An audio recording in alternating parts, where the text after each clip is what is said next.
Wonder where Boggart's at. Boggart? Oh, there you are. Oh, hello. Oh, how are you today? Oh, I'm fine. Oh, wonderful. We haven't had any visitors today. Yeah, things have died down. Oh, yes. Did you want to take the tour?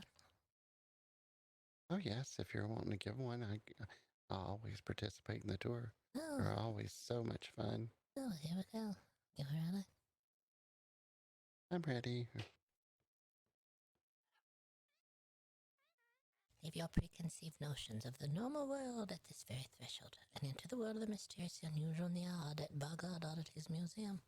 By entering the museum, you agree management not responsible for any and all incidents herein, including but not limited to never-ending nightmares, cork recoil, hauntings, unexplained darkness, bursts of light, unconsciousness, illness, egg receiving, egg hatchings, hair shearing, blood loss, possession, sheep infatuation, animals appearing, disappearing out of thin air, hearing loss, clothing loss, implanted thoughts, spider infestations, drowning, itching ears or itching clothing.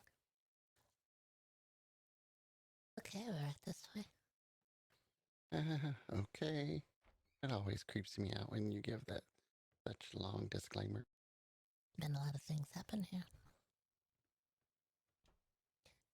The dock in our central hall may be familiar to you as it was here when we built the auditorium. This dock was one of the many meeting places for the honey smugglers, thieving guild, and appraisals.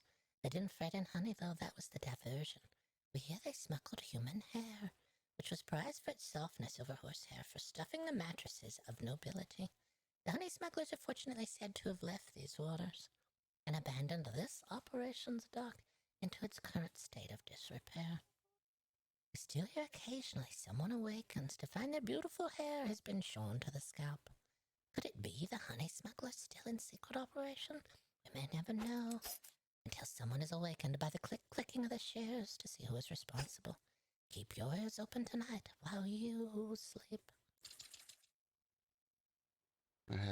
Did you hear any shares? I did. I heard a slight noise somewhere. I don't know. Did you hear something? Yes, I did. Could be the honey smugglers. You never know. Behind me here hangs the mystery of Lucky Isk, the lass of the lake as she was known. Her existence was only mere conjecture, being seen only occasionally by a spectator whom no one believed. She was eventually spotted by a crowd gathered to watch a rowboat race.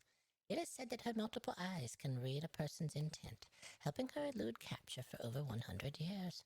At the rowboat race, a blind dog fell overboard from one of the boats, and it is believed she took pity on the poor creature and guided it to shore. The mob took no pity on her, however, as they wrestled her to her end while she was distracted. She has been preserved as a trophy and was handed around to the top-performing student at the primary school, where she was proudly displayed over the beds of multiple generations of school children because she was thought to give them the gift of foresight. Foresight to run away. I wouldn't want that thing over my bed. No, no. Oh no. Above the lass of the lake hangs what was once called a plated shield horn, the only one known to exist.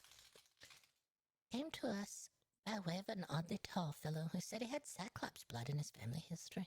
This shield horn was his favorite as it had formed an extra thick plating on the top of its head as it grew. It lived a long, full life, battering many unsavory creatures from horrific islands. The extra tall man did attempt to breed the trait into his other shield horns, but he was never able to replicate the unusual plating with any other of his stock. He continues breeding the offspring to this day in the hope that one day, if he's lucky, lightning will strike twice in his stock.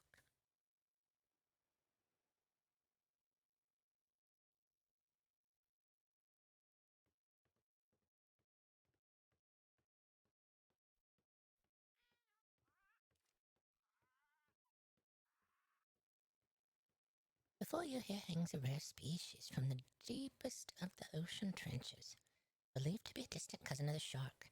This monstrosity is known as the Fanged Sea Slug. The front-facing eyes allow it to see well, even in the darkest of depths. It spends its life on the floor of the ocean. The body has no fins or flippers. It's just an undulating, globular mass with eyes and fangs. To make up for its lack of speed, its flesh secretes a powerful venom. It is believed the venom surrounds the slug like a vapor, and any wayward beast coming too close will first lose its senses and then begin a merciless dance with death.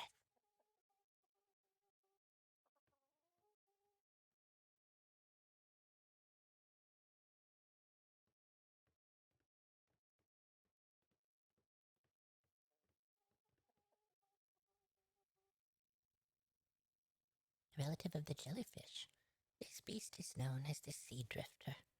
The two black eyes on the top of the head allow it to see well in all directions. The wide rudder-like body and the vertical fins allow it very fast, extreme maneuverability in the water. The protrusions along the bottom, which resemble teeth, allow it to open its favorite delicacy, the giant sea clam. Dropping onto the clam, it can use the fins at each end to spin as it rapidly lowers the protrusions into the shell, cutting through and slurping out the gooey innards of the clam. It has been rumored that the sea drifter will occasionally drop onto the head of an unsuspecting diver, and before the diver can react, it has already removed the top of the skull and slurped out those gooey insides.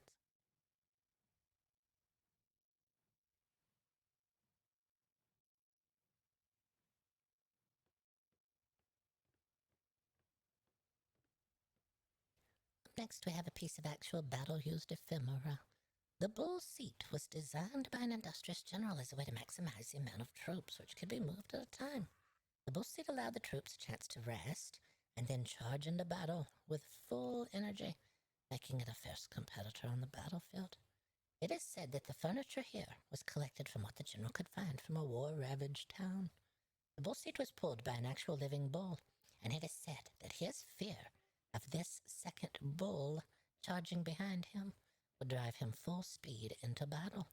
Missing from the bull seat is the blinder the general rigged to stop the living bull once they had reached their destination. The general's army sometimes dismounted the bull seat, but sometimes used it as a mount from which to fire upon their enemies. The bathtub located at the center of the device is said to have had multiple uses. It held food and beverage. It could be used by many standing troops, but was also used to pile the bodies of the fallen, the injured, or otherwise. If you see staining in that tub, you hear it's wine. Definitely wine, not blood, so you can't call it a bloodbath. No one said blood.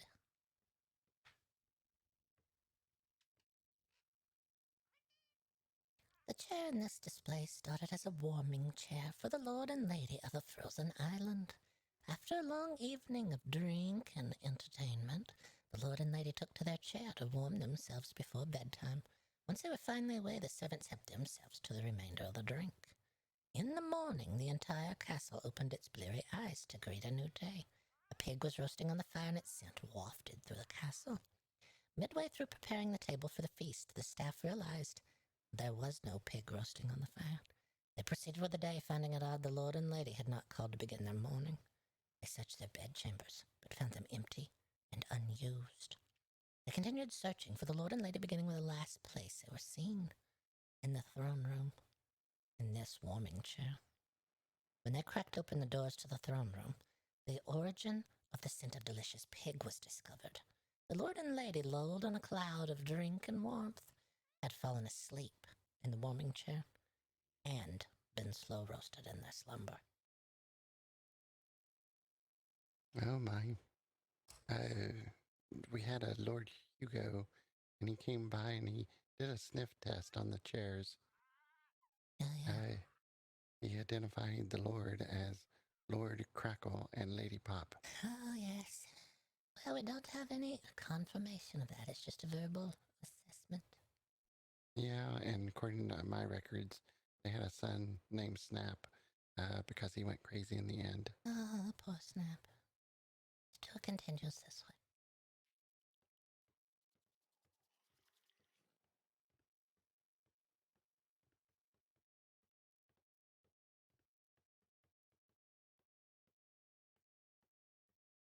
While the current version of Cyclops is prevalent now, there once existed an even more fearsome armored Cyclops. Standing before us here today are the remains of a rare life-size statue depicting depicting the Cyclops of days of old. It is said to have been sculpted of clay from the Cyclops Island, with the additive of ground human bone. The ground bones are supposed to add both a strength and a feeling of unease for the humans who would have passed beneath this statue's original enormity. It is also rumored that if you look closely into the very front of the boot of the toe of the Cyclops, you may be able to see the astonished look on the faces of those who are defeated and whose bones make up this very statue.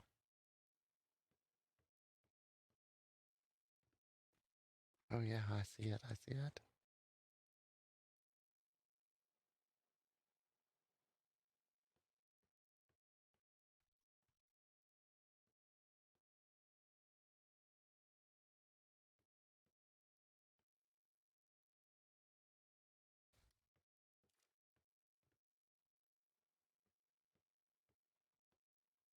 An island with a lone sleepy hamlet was plagued by house fires. In the middle of the night, at random times, a house would fall to ash. The villagers knew what was to blame, for when they moved to the island a century ago, a creature lies smoldering in the caverns of a ravine across the island. Before us here hangs a reassemblage of what is left of the Dawn Racer, as she was known to the villagers, only active at night. The villagers would take to their homes to avoid contact with the fearsome beast.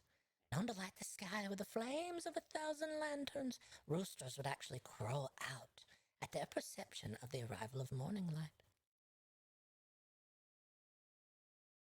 Their village had sat unbothered for 95 years. So what had inflamed the Dawn Racer?